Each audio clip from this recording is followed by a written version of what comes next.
The word team has an interesting history that might help you, give you a visual that can help you as you consider teaming opportunities. The word team comes from the Middle English period between the late 11th and the late 15th centuries, and it meant a team of draft animals.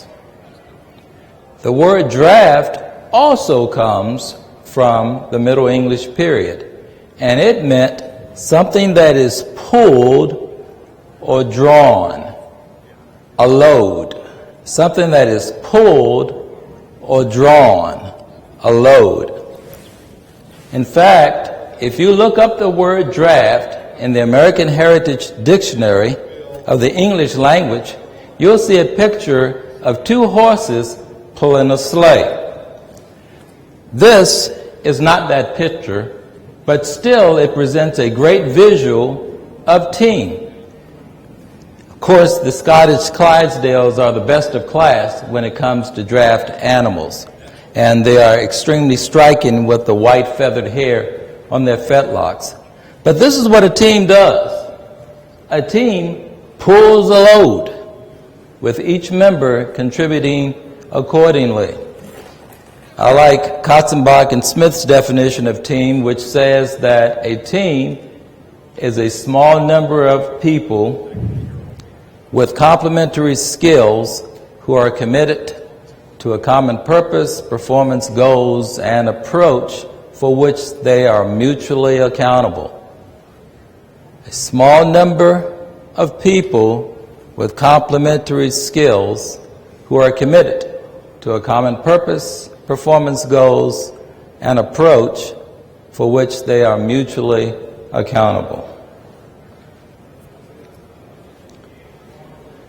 Having said that introduction, these are our learning objectives for this session. We will briefly look at how to win federal contracts through teaming, with an emphasis on small business teaming. We'll discuss, or you will be able to discuss at the end of this session, how teaming can improve your win position. Additionally, you'll be able to identify the key elements of the teaming agreement, and you'll be able to recognize how SBA affiliation rules determine or affect the determination of small business size. And finally, we'll be able to differentiate the relationship between the teaming agreement and subcontract. Now, there are some key terms here. We've talked about abbreviations and government terms. I've been in government contracts for 31 years, maybe a little bit more. I'm a young guy still.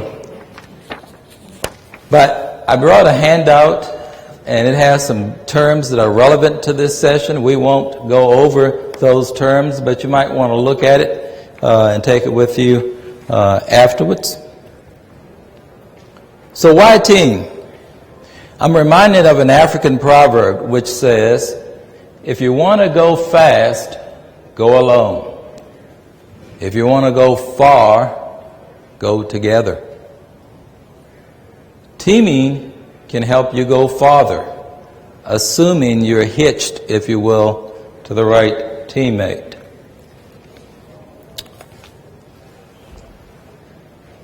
It's like Katzenbach and Smith's definition, actually. You're looking for complementary skills. You're looking for someone to help you complete your ability to solve the government's problem or to satisfy the government's requirements. You're looking to fill a gap, in other words, in capability. That gap may be a favorable past performance record. It may be an incumbent contractor's relationship with the customer. It may be technical capabilities, financial capabilities, logistics management capabilities, or a facility clearance. In fact, a couple of weeks ago I was meeting with a potential client, an IT client, and he had everything except for a facility clearance. Through teaming, you're looking to mitigate risks and enhance your competitive advantage.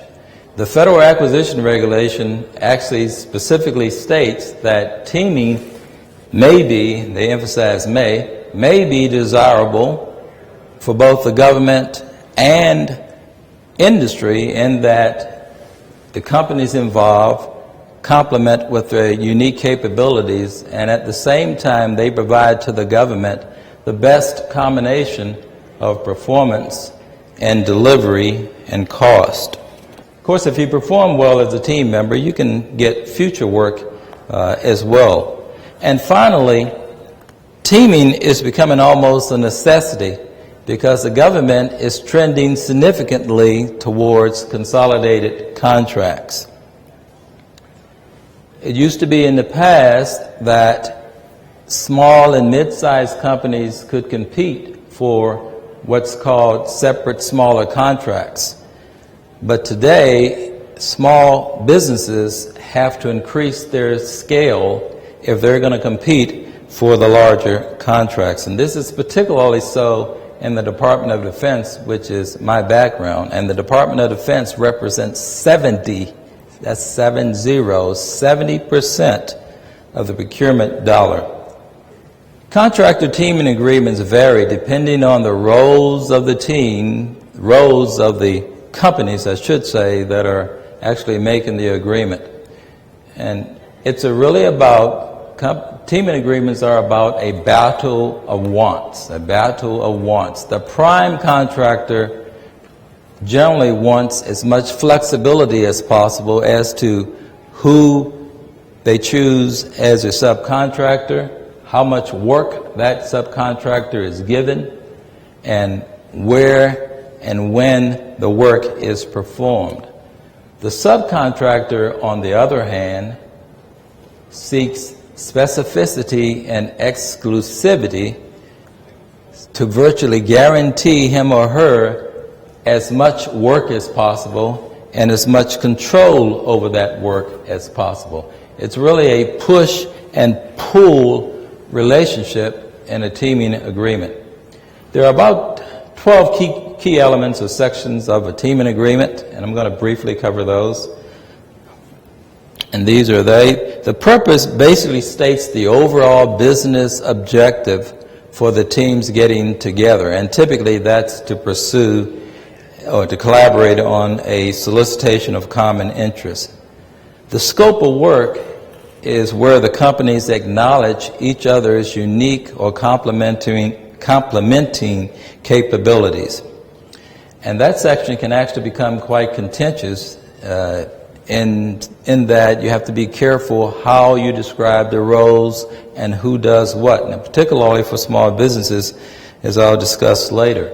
And the other thing is that in this section, the scope of work, this also is where it's important to determine just whether affiliation exists between the teaming partners.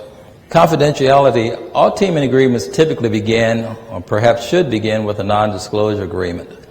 But in addition to that, you ought to also have a confidentiality clause. And essentially, this confidentiality clause says that any proprietary information ought to be stated in writing. Now, usually you're not restricted to, or the use, not restricted in the use of disclosure of information that's already in the public domain, that you obtain independently yourself or you obtain properly from a third party. Flow-down requirements. Government prime contractors are required to flow down mandatory clauses. However, they may also flow down clauses to you that enable them to protect their interests, such as to make sure that they get the performance they want or that there is some remedy for non-performance. However, remember that anything that isn't mandatory can be negotiated out. It's vital, moving on to ethics, that you select partners that have effective ethical programs. Recent government regulations actually mandate that all contractors that have more than $5 million in government contracts must have a code of ethics. They also must provide appropriate ethics trainings to their employees. And finally, they must develop and implement an effective and appropriate ethics or internal controls program. Are there any veteran-owned small businesses here, not necessarily disabled, but veteran-owned small businesses? Last month, I had the happy result of getting a random on-site examination by the United States Department of Veteran Affairs. And yeah, I'm being a little bit sarcastic about the happy part. The purpose of the on-site examination was to, and I quote, ascertain the ownership and control, unquote, of my company. The examiner told me that, to my surprise, that during these visits, the VA basically finds fraud in 50% of the cases.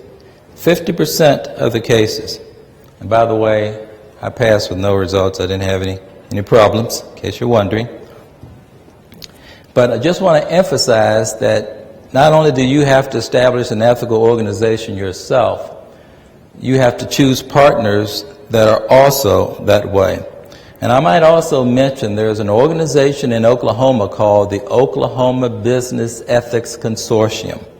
It's comprised of business leaders from large and small companies all over this state. It's an excellent organization, and I highly recommend it to you if you're in this state. And I've been a member for about five years.